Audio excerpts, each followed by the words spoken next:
Haunted by a nightmare of loss, Reece wakes with Noah in London, pursuing a lead on the missing Trinity.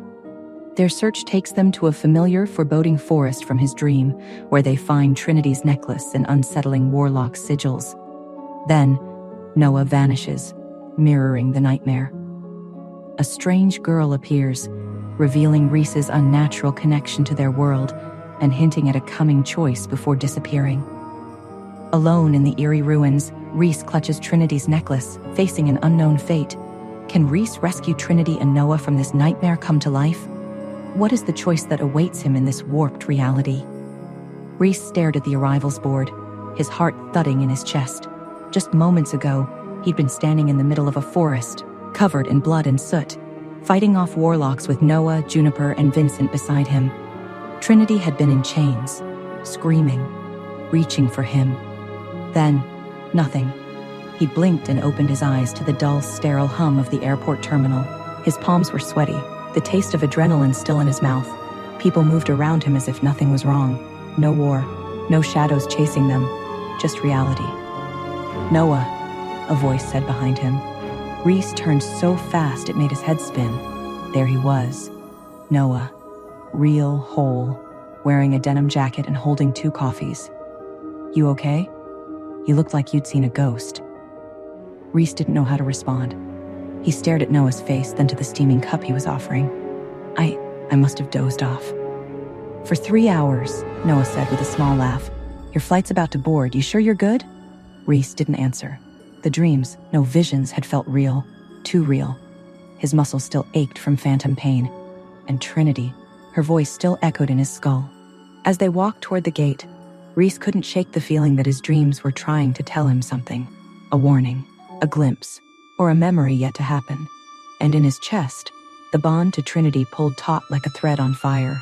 The plane's engine hummed beneath Reece's feet, but his mind was somewhere else entirely. The moment he closed his eyes, the forest returned.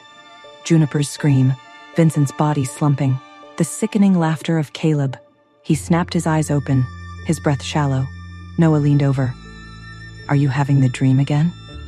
"It's more than a dream," Reece said low. "In it, she's been gone for weeks, and we lost everyone." Noah hesitated, eyes flicking to the tray table.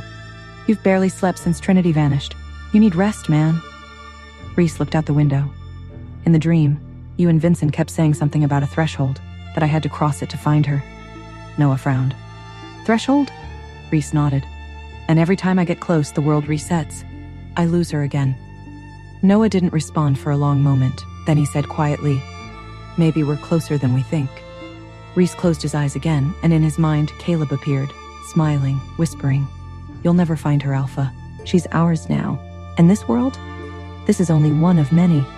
The town they landed in was small and misty, nestled between mountains like it was hiding something ancient. Reece had only been here once, years ago, while tracking rogue wolves. But now the place felt different. He felt watched. Vincent was already waiting near the rental car. "You look like hell," he said. "I've been there," Reece muttered. Noah gave Vincent a look. He had the dream again. Vincent tensed. "The same one?" Reece nodded. "But this time, I think I heard her." He looked at both of them. "It wasn't a memory. It wasn't just a nightmare. I think Trinity was reaching out to me." Vincent didn't speak. Then finally, "There's something I haven't told you." They turned to him, confused. "Before Trinity disappeared, she came to me. She said she'd been hearing voices, echoes, warnings in her sleep. She said they were calling her back." "Back where?" Reece demanded. Vincent looked toward the misty trees surrounding the town. "Here." They reached the old house just before dusk. It was hidden past a crumbling path in the forest, an ancient warlock hideout long thought abandoned. But the symbols carved into the trees pulsed faintly, alive. "This is where Trinity said she dreamed of being taken," Vincent said quietly. And she described it perfectly, down to the ivy on the chimney. But she'd never been here before. They stepped inside, dust rising in clouds. The air felt wrong, warped. Time lagged behind their steps. Shadows clung too tightly. Reece walked ahead, following something unseen, a feeling, a tug. In one room, he found it, a mirror. Not just any mirror, but the one from his dream, cracked with runes along the frame.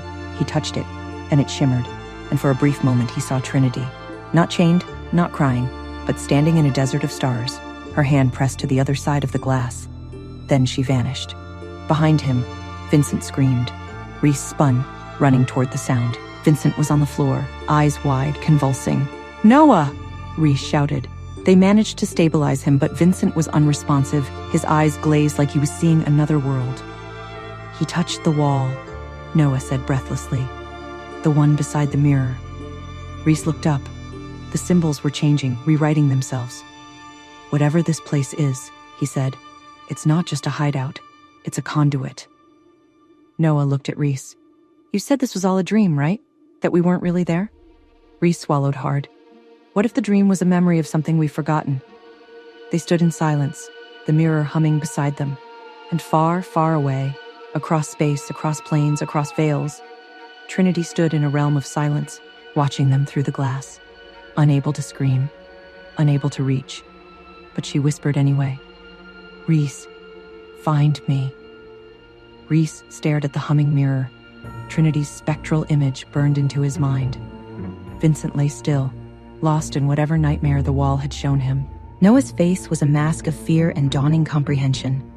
Had Reece's dreams been glimpses into another reality?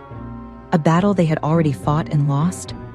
Was Trinity trapped in that star-strewn desert, a prisoner of Caleb's? And if this house was a conduit, what other worlds lay beyond the shimmering glass? More importantly, could they find a way to shatter the barrier and bring Trinity back? Or were they already too late? Hey, I am Trinity. Want to know what happens next?